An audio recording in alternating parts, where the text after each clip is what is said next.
Qué guapa la cámara para grabarlo.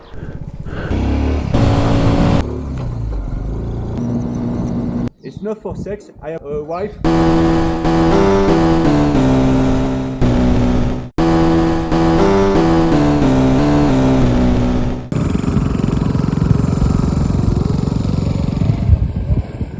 This is a little wiggle test for the headstock bearings.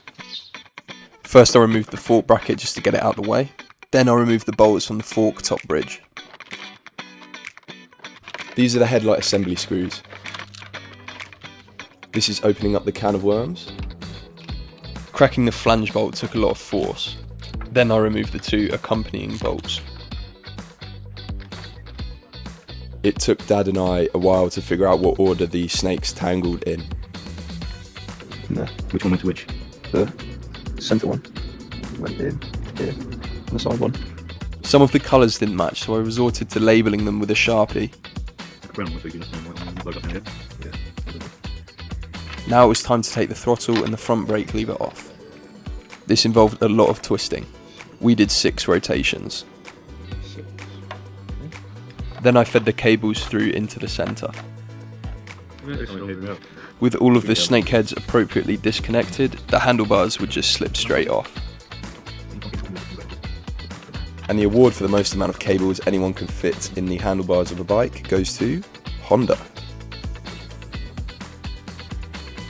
After removing the handles, we could then wriggle everything else out of the top bridge.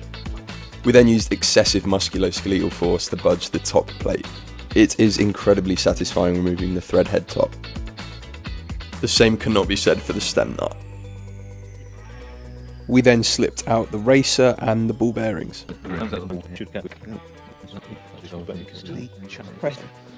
If anyone asks, this bike weighs 300 kilos. It doesn't. We didn't realise before putting the bike up, but there was actually nothing holding the forks on, so we could slip them right off. To remove the buttery biscuit base race, we used a hammer and a bearing punch through the headstock. Yeah.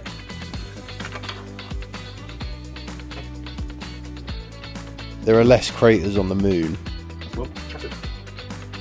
Smooth as not a baby's bum.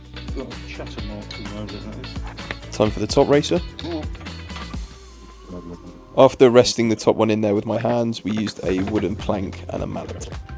A 23 size socket was the perfect fit for the racer. Done.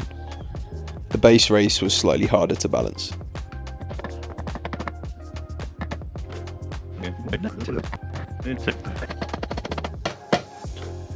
Hola amigos! If you get a kick out of watching a sweaty guy ride an 85cc bike to loads of sand, make sure you stay tuned and hit the subscribe button. Don't be shy either, share this video with your mates. Also, smash the like button and tell me about your own adventures in the comments below. Back to the video. We smeared some more Omega grease around the stem. Then we slipped the bottom bearing back in, applying more grease. Before sliding the forks back in, we put more grease on the bottom racer. We then secured the forks with the thread head top and tested movement. I'm not entirely sure why, but I took the fork caps out earlier, so here's me putting them back in. This is the front brake cable, and it sits in the centre forward hole of the top plate. After the top bridge washer has been applied, we put the stem nut back on. This was pure pain. We found keeping the top bridge loose allowed us to access the notches on the stem nut with a bearing press. We replaced the electrical tape to prevent the cables from rubbing. Keeping the tape tight forces them to stay together. Then we fed them through the back of the top bridge, along with the cables. Now it was time to feed the handlebars back on. There isn't much real estate behind the headlamps, so these cables do seem rather cramped.